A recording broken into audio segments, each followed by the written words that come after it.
Hi, everybody. Welcome back to the GallowgateShots podcast on the GallowgateShots YouTube channel. And we are back with another match reaction and another victory and another 3 points as Newcastle United climb up the Premier League table. I am your host, Chris, joined by Scott and Daryl here. Boys, let's just jump straight into it. Daryl, I'm going to come to you first because you were there at St. James's Park to witness this. And Newcastle United, I'm going to say they had a bit of a field day, but in relation to possession and shots on target, scoreline was slightly different. But was that a good game to witness, Daryl? It was actually. Just to very quickly go back to what me and Scott and Andy talked about on the preview, that we sort of thought Burnley would come at us with a bit of attack, and they would try and dominate the ball and catch us with pace, and they did do that, and they were quite successful with it early on in the game. They forced an early save out of Nick Pope, which seemed to just rejuvenate the crowd, and it really ramped the atmosphere up. And once that passage of play had happened, we pretty much took the game by the scruff of the neck. We got a bit more physical, I thought. Started to win our tackles, and then obviously it led to the first goal for Miggy. And after that, it was a case of it always felt like we would need the second goal just to see the game off. They were still causing us a bit of a threat on the counter. But once we got the second goal, it was case closed, basically. The game was done. Yeah, so like Daryl just said there, Scott, I think it was around 6-7 minutes where Burnley would dominate, and we looked a bit shaky at the back, which we're not used to seeing really over that handful of games, but we're looking a bit shaky. But whether that storm and after that, it was just dominance. Yeah, I mean, we expected Burnley to try and take the game to us because that's how they've been playing all season. And yeah, I think they had a couple of early chances. I think Dan Burn got done one or twice by, I think it was their number 30. I can't remember the lad's name. And you thought, like we're in for trouble here. But to be fair to Dan Burn and to be fair to Longstaff, Anderson and Gordon, they all did their bit throughout the game to help Dan Burn on that side. And they tracked back and it was almost a 2v1 situation whenever he got the ball. Later on in the game, I'm sure we'll come to it, it started happening on the other side with Trippier. When they made a change, but yeah, like I said, they had a couple of chances, but it wasn't anything that you ever thought they'd really, even if they did score, like you didn't think it would last. They didn't seem like the team that would maybe have the legs to do that for 90 minutes. And you know what we're like, if teams do start sitting off a little bit and letting us play, we're unstoppable on our day, especially at St. James's Park. That home advantage, although it didn't seem on the telly, didn't seem too atmospheric, shall we say, throughout the game. It seemed a bit flat. I think there's so many games, I think people are just hungover. I think that's what it is, Scott. I think everybody's absolutely shattered. I think Newcastle are going to start charging the fan base rent soon, the amount of time they'll spend in St. James's Park. If they let them in. We've got the game coming on Wednesday, which that's 3 games in a week at St. James's Park. So it's tough for the fan base to be top of their game as well throughout that. But I just want to go back a little bit, and Daryl, obviously, we got the news earlier on that Botman would be missing for this game, and rumours are he's going to be missing for around about a month now. So it's obviously the change came in where it's just usual. Burn shifts over. No, he didn't actually. Sorry, was Lascelles came in? It was Lascelles came in. Lascelles came in. Shifted it's over. Normally, so that's what it's normally Burn normally gets shifted over and Target comes in, but obviously Lascelles comes in, and do you think that's because of the performance that he had against Man City in the Cup, where Eddie Howe's awarded him?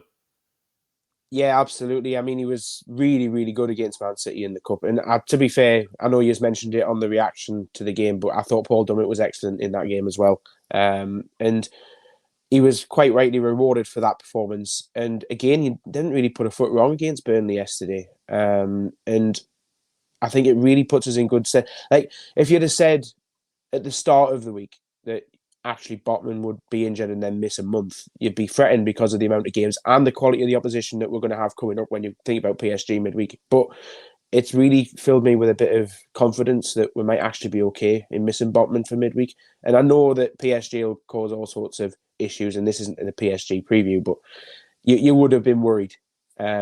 And again, I think Lascelles has just shown true professionalism coming in with 2 really good performances. And credit to Fabian Schär as well, because he had to shift across to the side of the defence that he's not really comfortable with. But I thought he was one of our best pressers yesterday. He pressed really well. at some points he was almost pressing down the Burnley goalkeeper. He was that much leading the press. And the defence yesterday were really, really good, really solid. We mentioned earlier, like Scott mentioned about Dan Bin having a few issues with Koleosho early on, but once we got past that and he got his support, they did, they used a bit of endeavour and they did try to break us down, but we were just solid. It's a brick wall down there at the minute. Yeah, it was addressed early on, wasn't it? Obviously, that Dan Burn was struggling on that left-hand side. Obviously, he slipped, which obviously I'm not going to pinpoint that because it happens. Players slip. Yeah. Then it was a great chance, which Burnley just didn't capitalise on, like far from it. But boys, I think we need to just go straight and talk about our goal because Miggy Almiron, he's back with an absolute another winner striking, and he does this a couple of times a season now, and that could be up there with one of Miggy's best, and that's even including the ones which he scored last season as well, because he had about 4 or 5 last season. But Scott, that one yesterday, it was perfect. It was. I mean, it starts with Trippier winning the ball in kind of their final third, if you will. Really clatters the lad who I think had been a bit mouthy to him and caught him a couple of times previously in the game. So I think that was his comeuppance and his payback. It's a tackle out of frustration because he just in that same movement, he's claiming for handball trips as well. Yeah. Where he tries to play the ball and the ball obviously hits off the defender's hand. Then the referee doesn't give it, so trips just goes and clatters like there. But he wins the ball, and it's a fair challenge. And it drops to Miggy, who turns and got a bit of space in front of him, and you can see him winding up. Like, you know what he's going to do when Miggy gets the ball there and it's on his left foot. He gets his head down, he hits the ball, and it's up and over the keeper, top corner. I mean, yeah, it's a Miggy goal. I mean, I know that's going to sound random to say, but it's the type of goals that Miggy scores. He doesn't do tap-ins. He always takes a little shot from outside the box. And do you know what? It's been a long time coming for Miggy this season. I think he's been solid, but he has been getting a bit of grief. But I think that grief's a bit unjust. It's just because it's Miggy, not really based on performances too much. But yeah, I mean, he gets a goal and he's off, screaming at the Lee's end as he always does. No cuddles this week, but he enjoyed it, and you can tell he did. And I think that was a bit of a relief for him, because I think he was maybe starting to think, oh, hang on, you've got Murphy knocking on the door, you've got Joe Linton who is coming back. Obviously, we know what happens later on in the game with that. My spot could be up here, so for him to score that, it's perfect timing for him to say, Eddie Howe, look, this is what I can do. I deserve my spot against PSG. So, Daryl, you would have had a perfect view. Well, yeah. So, like Mark mentioned that he was behind it from so I was on the opposite side to Mark. So Mark was behind Miggy, but I was in front of Miggy. But when I actually thought he'd maybe taken a touch too many when he was winding up the shot. But as soon as he hit it, it just arced into that top corner. And I mean, the keeper has absolutely no chance of getting a hold of it. And I was trying to think of when I've seen him score similar, and as Scott mentioned, it is sort of like a typical Miggy goal. And I seem to remember him scoring something similar against Everton, where he bent it into the top corner past Pickford. And it was just an absolutely pure strike, and it was just lovely. And it almost reminds you of when somebody takes a dead ball free kick from that sort of position, where the way he just bends it around a wall or a player, and it just goes straight in the postage stamp in that corner. It was perfect. Absolutely perfect. The type of shot, Daryl, and obviously from where you're sat, and like you said, Mark being sat in the other corner, as soon as he's hit that, where that's ended. Oh yeah, you can see it a mile off, can't you? Yeah, and I think the players saw it as well, because the players were already celebrating before the corner. But like I said, very Miggy-esque goal, and there'll be more this season from Miggy. Oh, absolutely. I like Miggy as a player. I really do. I think he gives a lot to the team, and not just goals. Obviously, he has worked a lot on scoring goals, like we saw last season when he went through that patch where he's scoring every week, what it felt like. Let's hope that patch comes back. Exactly. I think patch now. Miggy's going to be so important for this club, and I think it's really harsh when fans get on his back and criticise him. I think it's not helping anybody. It really isn't. And I think not just Newcastle, I think every club probably has this sort of player where the fan base will get on the back, and not saying all the fan base, but certain individuals. And do you know what it is? He's done really well. He really has done. Every time he comes in to do a job, and let's be honest, he hasn't been playing every single game. He has been getting dropped. So, and like you mentioned, Scott, as well, the likes of Gordon, and obviously you've got Willock due back from injury coming up as well. But luckily for Miggy, you've got Barnes who's picked up an injury there. So Miggy's probably going to get a lot more game time than expected as well. Yeah. So long may it continue as well, him finding the back of the net. Daryl, the rest of the game, it was, well, not the rest of the game, but a large chunk of the game. Like we said earlier, it's dominance for Newcastle. And it's just shot and shot and shot and just non-stop at goal. And the keeper had a great game, pulled off a couple of fantastic saves. Yeah. Were you ever worried that I got to the point where thinking, oh, we need to take a chance here? Because there's a couple of times where Burnley broke, and they did obviously try and take advantage of that. But it was getting to the point later on in the game where we're thinking, we need to get this second leg because anything can happen. Yeah, absolutely. I mean, when you see the Anderson chance that Trafford makes a fantastic save with and then it's cleared off the line, I mean, the poor lad's got to catch a break sometime and score a goal for her. I mean, it all stems from that disallowed goal down at Forest last season. And it feels like it's never going to fall for him, but he's doing everything he can because he had that effort and he also had a shot that was spilled later as well. And Isak had a couple of good chances. Longstaff had a good chance.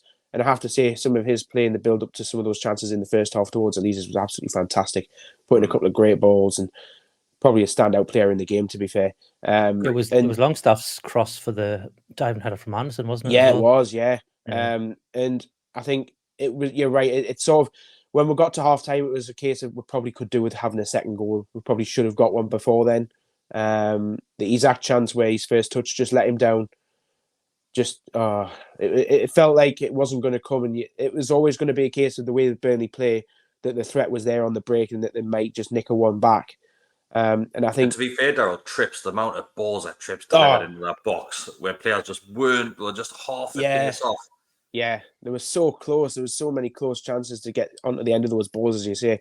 And it felt, like you say, as the game went on, it was a case of, really need to get the second just to finish it, because I think it's probably just a preset setting for us as fans. Is we'll always be a little bit nervous when it's 1-0. It's quite a dangerous scoreline, and it just needed that second goal, and luckily we got it in the end. Yeah, it did. Obviously, there's a couple of more things to talk about, but we'll do it towards the end of when we're wrapping it up there. Scott, it's another penalty to Newcastle United. Thoughts on that? Is it a penalty? Because I'm still on the fence, you know. Yeah, me too. Do you know what? It's Gordon again, and it's Gordon doing what we said Gordon will get us a lot of penalties of. We've said it when he absolutely. got the last one. Do you know what?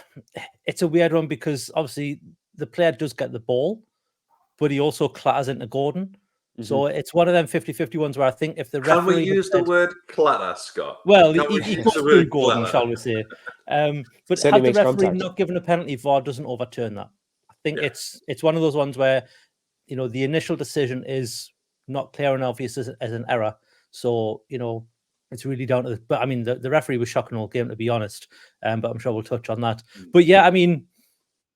Yeah, I'm with you, Chris. I'm on the fence. I'm not 100% convinced it was a penalty, but, you know, I'm not going to say no if a referee wants to give us a penalty for that because, you know, like I say, you can't get them. They are given. We've seen it before with Gordon, and we'll probably see it countless times again this season because he's doing quite well. Although not against West Ham because he's suspended, isn't he, for kicking the ball away. He got his fifth yellow card, which is a bit of a shame. But yeah, and then obviously Isak, I mean, if you don't have Callum Wilson taking your penalties and you've got Isak as your backup, I mean, we're not missing a penalty. I'm not going to say that because we'll miss the next one. He's a good penalty taker. He's cool as you like. He just puts it where he wants. And yeah, I mean, what more can you say? Isak is just, he's just that sort of striker that, you know, when as soon as he puts the ball down, like, you're just like, okay.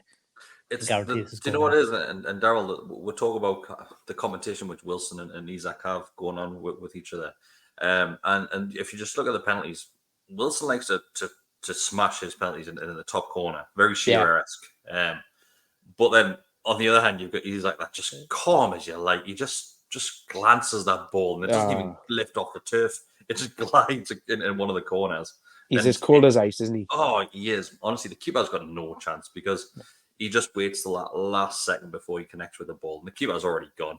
Oh, yeah. I mean, just to go back to the penalty decision, when he first awarded it, I thought, he's lent into the I thought he had lent into the tackle and won it. But like Scott said, we sort of called it after the one against who was it against? Was it Aston Villa? Brentford.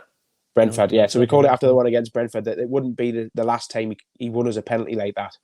And again, I would say he'll win us more. He's a tremendous asset to have as somebody who can get in the box and get fouled and win us penalties. So Isak was perfect, and I absolutely love that they both seem to be in good form in terms of goal scoring. And even though we missed Wilson yesterday, Isak is, you're not really worried about having Isak as your backup because he's just quality. They really are swapping over really well in terms of rotation as well. They're dealing with it really well. Daryl, I was just about to mention that even if you look off the likes of social media posts and predominantly Instagram, with which you see the players interact with each other, they congratulate each other each time one of them scores a goal, and that's exactly what you want to see. Absolutely. And I think what we'll probably see, so long as he's fit, is that they might have to now swap the rotation around. So now that Isak's played the Cup and yesterday, that we might now see Wilson start on Wednesday coming if he's fit. And it's really healthy, and we're really fortunate that that is the case. I don't even know how else. Do you think he would swap with it being back-to-back goals now? I think he would, based on how much Isak will have left in the tank in terms of energy, because at the end of the game against AC Milan, he was running around and he was blowing, and we all thought that he might have made the sub with Barnes earlier. Yeah. But he kept it as long as possible, and it was causing problems for Dan Burn down that side. So I think he probably will rotate it back, and it'll be Wilson that starts on Wednesday. We'll cover this in much more detail on the PSG match preview. Scott, a couple of things which we need to talk about. Obviously, you highlighted earlier the referee performance. It's not the first time this season, and it definitely won't be the last time, but the standard of officiating in this country is getting worse. And that's not just looking at VAR, it's looking at the on-field referee and his decision-making at the time as well.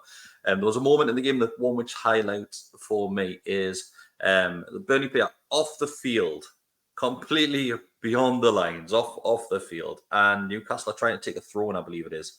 And the referee stops play for about a minute or two until this player gets assessed by the medical team. Is that down because he was holding his face, or what? Does it make a difference if he's holding his face when he's off the field? Because of my understanding, if he's off the pitch, you just crack on. Mm-hmm.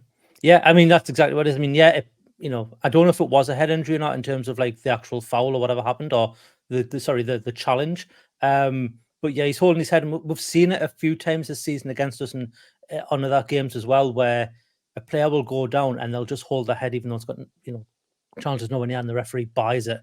I think that's something that they now need to look at in terms of, okay, you've got other officials, you've got people watching the game. They need to go to that referee. There's a head injury. We've watched it back. You need to stop the play, as opposed to the referee just looking and going, "Oh, he's holding his head. It's a head injury. I need to stop play." Because, he's off the field. There's no reason to stop the play, even if it is a head injury, because it was right next to their dugout as well. Yeah, like it's not as if they've got to run around the pitch to get to him. It was right next to them. They were already on the way before he blew the whistle, because they knew, well, he's off the field. We can just go and care for him. I don't know the official rules for it, so it may just be that he's actually done his job and he's done his job how it should be. But in my eyes, if you're off the field and you've went down, it should just be. Well, it's not these incidents, Daryl, where and it's so frustrating when you see it, when a player's right on the line, then they'll just roll onto the pitch to stop the play. That's normally what you see. So I've got no idea. He wasn't even rolling at that point, and I agree with Scott there. I mean, I could understand if he was on the other side of the pitch, and the fastest way for the physio is to run straight across, but he's literally just feet away from his own dugout, so I don't understand why play was stopped at all.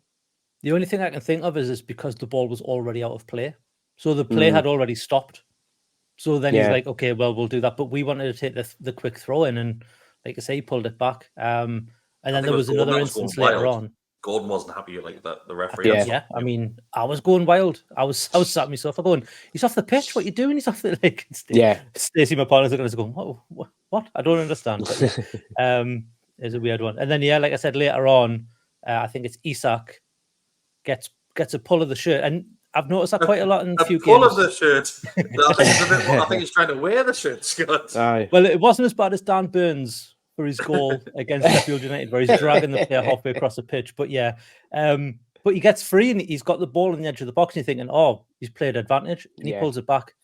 And it's like, yes, that's down to the referee's discretion, but advantage should be played there. And again, it's down to the word that we use all the time is consistency. There isn't consistency that one, Scott, is that he wanted to book the player, but just book him afterwards. Yeah, you just let it go. That doesn't matter. You can book him whenever you want. He's like went over and said, like, I still had the ball. And to be fair, he was calling a chance out of it. Because he done really well to get in a decent position after his shirt was obviously torn off him. And that's when he goes to the referee, and obviously, like you said, he was getting a chance out of it. And the referee says, "Oh, well, I was going to book him." And I say, "No, just do that afterwards, man. Just crack on." Absolutely. Yeah, it makes no sense. But like I said, it's down to the referee's discretion with advantage. I think it's like one of those unwritten laws where they can do it or they don't. Like they don't have to play advantage if they don't want to. So I think that's a sign of a good referee, though, Scott. When a referee awards advantage and 100%. Crack on, that's a sign of a good referee. And it's not very often you see it, but you will see the likes of a fan base applaud those sort of decisions from a referee. But obviously, yes, it is a different story. The final thing I really wanted to touch on, Daryl, is a bad note. So Joe Linton comes on, gets subbed on, and he lasts around about 90 seconds on the field, and he pulls up. So first of all, he goes in for, it's not really a challenge. It's basically a 50-50 where Joe Linton gets to the ball first of all. But it looks like he's overstretching to get to it. Mm-hmm. But he does that. Then, followed by that, he's running towards goal, and you see him pull up straight away. Yeah. And you know as soon as that happens that something's not right. So he's on the field for a couple of minutes there, and it looks like another reoccurrence of an injury. It does, yeah. I mean, he goes very similar to the run he made against West Ham down at the London Stadium last season, where Trippier's played a long ball over the top and Joe Linton's just gone from deep and he's just made a dart for the box. And he does get to it, and then as soon as like the chance is gone, you just see him sit down and you just think, oh, God, what's he done? Has he aggravated his knee again, was my first thought from the other end of the stadium. I thought, oh, God, his knee's gone already. And then that brought back more thoughts about, is this a repeat of him playing at Brighton when he clearly wasn't 100% fit? Has he come back and declared himself fit when he's still got this injury? And then obviously we found out afterwards from Eddie that it's actually not his knee, but it's a hamstring issue. Yeah. And my initial thought about when I heard that was whether or not it's going to keep him out for a long period or not. But I think looking at some of Eddie's post-match comments, he seems to think it's not a serious issue and it might only keep him out. And maybe he was just taken off as a complete precaution because he's felt something. And he may even still be available for Wednesday, which would be a miracle in my eyes. It did look like he went straight down the tunnel, though. He did, yes. He did, yeah. He'd also had his shin pads off before the medics got to him as well. So I think he knew in his mind, he's like, I'm not continuing this game. He clearly wasn't happy because the tape was coming off his wrist and everything before he even got off the pitch, and it was being flung all over the place, and he wasn't happy. So he just kind of catch a break with the Champions League, can he? He just every time. It's horrible. It's never going to happen. Really as soon as he goes down, he points over to the bench and asks to get subbed off. It's before anybody's even stepped foot on the field in regards to physios and doctors. He looks straight over and he wants off, and you can tell he's felt something. So it's a tough one with these sort of hamstring injuries, though, because like it could be a week, it could be a month, it could be longer. You just don't know until obviously the assessment comes through. Then even when they come back to fitness, you're running that risk to reoccurring it straight away if they're not fully fit. And like Daryl said, we know how much football Joe Linton wants to play, and whether or not he's not necessarily happy, but he's gonna to take the advice of everybody around him and just rest up until he's fully fit. God knows. I think the problem is, like I've said there, we've got the Champions League game coming, and then there's an international break as well, and he's trying to break into that. Well, he's already in the Brazil squad, but he's wanting to cement his place, and it's just another little setback for him in that Brazil squad. So you can see his frustration. But I do want to say, though, Tonali came on, and there's been that long-going thing of can Tonali and Bruno play together. I think they proved yesterday they absolutely can, because they were outstanding, the pair of them. And also, I want to say Longstaff and Anderson. I think Anderson was one of our players of the game yesterday. He was brilliant again. It's took him a little while this season to get going, but my God, he's going now, and he's the player that we thought we were going to get when he come back from his loan. Yeah. That Jordi Maradona nickname is starting to come true. Just needs a Needs goal. a goal. Yeah, Needs a goal. just needs it. But you'll get it. I mean, if he keeps putting himself in the positions that he did yesterday, you'll definitely get it sooner or later. Absolutely. Just Winner before against PSG. I think we're gonna have to go in a little bit of deep with Sean Longstaff, because what a performance he had yesterday. Superb. The gap which he was filled on the right hand side when Isak was coming deep to win the ball, and Longstaff just find himself in that pocket of space on the right hand side. And the only way you would probably see Miggy work in those areas. And honestly, we've said this so many times about Longstaff. So underrated. He really is. If he had a flamboyant foreign name, everybody would be looking at him thinking, oh, absolutely fantastic player. But honestly, I can't give enough credit to Longstaff, because he was outstanding yesterday. And I would say hands down man of the match. Yeah, absolutely. I mean, it's great to see how it all, like, when you sit and you watch the game and you watch the team and how they move around in the shape. And Sean gets into those spaces because he's covering for Miggy, who's putting a press on. And so many times where either it works on both sides, by the way. So you've got Gordon, who can do a press from the left, and then Anderson moves into that space that he vacates. And on the other side, it's Longstaff moving in to do the same for when Miggy does a press. And again, because Isak drops deep, that space becomes available. It's absolutely fantastic and mind-blowing to watch the dynamics of the team when we're like this. And it's just working so well at the moment. And to be honest, for some teams, it'll be really hard to even try and counter. Yeah, I agree. Anybody got anything to say before we wrap this one up? I will. And it's an age-old problem that we all are familiar with, and it's entry into the ground again. And right, I noticed... So I'm going to call it straight away. and those I haven't picked up from this podcast, unfortunately, I missed the game yesterday. I wasn't at St. James' Park. It's the first one I missed from God knows how long. I think the last one I might have missed was when Miggy got his goal against Palace. The one that wow. So Miggy really scores when you're not there. Is that what you're saying? I think that's what it is, mate. Can you not go on Wednesday night, please? I think that might be what it is. But obviously, I've always been a huge Miggy fan. I was absolutely gutted when I missed. It was just before Christmas, I remember, right? He scored that. So I missed that one, and then obviously I've missed the Burnley one. What was it like then, Daryl? Because I've been hit and miss. I'm not going to lie. I've been hit and miss with the turnstiles. Sometimes I get straight in. Yeah. Sometimes it takes us a little while, and that's going at a minimum of half an hour beforehand. Yeah. What was your experience like yesterday? As you know, I do like to get in a little bit early. So 3 hours early. I tend not to have any issues when I go into the ground. I am still there now, actually, yeah. So I never really have any issues myself personally of getting in. But when you're sitting there and we're kicking off and you can see all these pockets of space, and then 10 minutes into the game, people are still filing in to take their seats. You just think, what the hell's going on outside? And I know, again, it was same sort of issues from people I know who were sat in the Gallowgate down where you are, Chris. They were having the same issues as normal. The queues underneath Lee's corner in the northwest side, that was terrible. And like, there's a couple of lads in front of me. They didn't rock up until about the 12th or 13th minute of the game, and you're just thinking, what the hell's going on out there? And you have mentioned it on the Monday show quite a lot, and I just don't understand why these problems are happening. And I don't know if it's the way people are queuing, if it's just the way it seems to be a case of people are funneling into these turnstiles, and it's just causing a hold up. And I just don't understand why. The tech, I don't know if the tech is necessarily to blame. I don't even think the supporters are necessarily to blame. It's just the way everything's being funneled in, and the organisation, I just don't understand personally. Aren't they using the same tech as other grounds, though? Because it's one company, isn't it, that does it for all the teams, from what I understand. So most likely, yeah. I would imagine that the tech is fine, but someone who's flown recently, people can't even do it with their passports. And you know what I mean? Like, and that's something that happens daily. Thousands. Well, exactly. But it's the same thing, right? How long have they been around? And we're doing this now once only, and it's a new thing for people. But have they changed obviously I haven't been to the ground this season yet, but have they changed the actual turnstile? Like, is it still them old, like, massive turnstiles? It's still the old style turnstile, but it's got it's got the electronic scanner built in on the side where you used to put your stub in to read the barcode. Yeah. It's just changed to like a screen now where it's got the QR code reader. Yeah. But I think, Scott, just to highlight what you said, other grounds are doing it. And you've got to look at the uniqueness of St. James's Park and where it is, that it's so condensed in the surrounding areas. Yeah. So the likes of 6 turnstiles, you've got thousands of people just in this small contained area, just thrown in there like cattle. It really is, to the point when there isn't necessarily a queue.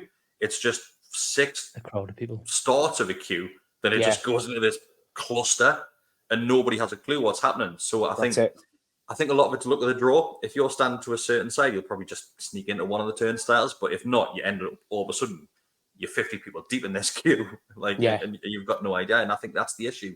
Then obviously you've got queues overlapping other turnstiles, and there'll be certain turnstiles that aren't even getting used because there's so many people there. I think that's the issue, and I don't think it's an issue with the tech. I don't think it's an issue with the fans. I think it's just the location, and I just think that's probably why the club have been urging people to go so early, so no queues are formed. I mean, it's never going to happen. Yeah, they can tell everybody to go in as early as they want, but you've got to remember, everybody meets up in town, and everybody comes out at the pub at like half an hour before kickoff if you're lucky, if not later. And they'll think, right, I'm going straight up and getting straight in, but you're not, because the queues are just backed up because everybody's sort of got the same idea. We're looking at those that go to the pub beforehand on when was the cup game? Wednesday night. So on Wednesday night, I finished work. Well, I was set to finish work at 7:00. Obviously, 8:00 kickoff, and it would have took us. I finished work a bit early. I luckily managed to get away. But I was stressing that by finishing at 7:00, I was not going to get there in time for kickoff. Yeah. So fair enough. Yes, people might go for drinks, but then other people have got other commitments. Exactly. Yeah. And we know how bad traffic is getting into St James's Park, getting into Newcastle as well on a match day. It's not going to be buses. Exactly. Yeah, exactly. Yeah. This week in particular, it's going to be carnage this week. But I think you have to look at it now. Let's say if you're taking your car to a match now for a 3:00 kickoff, you're going to have to be setting off at 10:30 in the morning, man. Oh, yeah. to get into town, get a parking space and queue up again at St. James's. It's crazy. It's going to be like crazy. Getting prepared to go on holiday. That's going to be like good. It really is. But don't forget your passport. I know. You need ID as well, so you need your passport as well. It's carnage, but I'm sure we'll talk about this on Monday's show as well, because by the looks of it, Mark had some issues getting in. It seems like they need some form of queue management outside the ground as opposed to the actual turnstile getting in. But like you say, I don't know why. How do you do that strawberry corner? Yeah, where you've got that tiny little alleyway, and like I don't think you can do it without shutting down the main. Well, they shut down the road anyway, don't they? But without having people forming queues on the main road and then you can't even do that. It's just where the stairs are as well. So the stairs where you from the Milburn statue, you go up the stairs, then obviously it pans off left and right to go to the Gallowgate, the corner, the east stand, and it's just that area. It's just absolute carnage. It's because you've got so many ways to get in to in the area around the ground from so many different angles. I mean, if you think you go up a little bit further and you've got the old Victorian buildings, and you can come in from where Barker and Stonehouse is there, or even coming in from Leazes Park. There's like so many different avenues to come into the ground. You'd need an extra 1,000 stewards just to even try and police it that way. On Wednesday night, there's loads of stewards outside the grounds, outside the turnstiles. The only other way I'm thinking of it is like you were saying, Scott, was when you try and police it from like the main road or whatever, is to have like a counter and only let so many people through at a time. But that's just going to shift the problem to another part of the town, isn't it? It's just going to shift the problem onto the Gallowgate itself, or onto Strawberry Place, or there's no easy solution. Going to turn into a massive queue. There's just going to be people queuing in the cellar, whatever it's called, the cellar dome. It's you know what it is, and like you look. I don't want to focus too much on. You look at the paper tickets, and there was never an issue with that. So I don't know how going from a paper to a digital, kind of using the same technology, apart from one's on your phone and one's a physical copy. That's the only difference. You're still scanning it to get in. That hasn't changed. You're still scanning a barcode, really, technically. So I don't know what's happened. I really don't know how this can happen. And people turn around and say, "Oh, fans aren't doing it properly." I haven't seen one person not do it properly, or try to do it in front of me. Everybody's trying, and so God knows, nothing's going to change. Though, so there's no point whinging about it. We'll just have to arrive absolutely not. 2 hours beforehand, like Daryl. I think until they change the actual turnstile itself to like a new style, like what you have at the Metro, you have at those passport things where it's not that big metal turn thing, and you can get more than one person in at a time, and you can queue it properly. I don't think it will get any better. Because I think it was always my big hate when I had my season ticket was going through them massive turnstiles, was that you'd queue, but then you have to kind of step back a bit to let the person get in, put that ticket in and go through before you can go through. And it was quite a slow process back then. I think and I was in Leazes corner, so I don't know if it's different anywhere else. One of the issues I would face now is because like all of our turnstiles are manned. And when you go to away grounds, a lot of the away grounds nowadays, I mean, we're using West Ham next week as an example down at the London Stadium. It's all electronic. So as soon as your ticket's scanned, the lock on the turnstile itself unlocks and you just walk yourself through. Whereas at St. James's, you're relying on the little guy in the booth pressing the button to release the lock on the turnstile itself to get in. And I think that could be part of the problem. Maybe it could be part of the problem, you know. Yeah, maybe it could be. It really could. You know, even as a realistically sensible option, that could be part of the problem. It really could. I just want somebody to blame for it. Right, boys, it's been a pleasure. I know we did go off on a bit of a tangent. Sorry, everybody, that watching or listening to this one. But this is the Gallowgate Shots podcast. We'll always find something else to talk about. But yeah, thanks for joining us. If you are watching on YouTube, just like the video, become a subscriber. It costs absolutely nothing to do that. If you want to give an extra bit back, it is just $2.99 a month to become a member.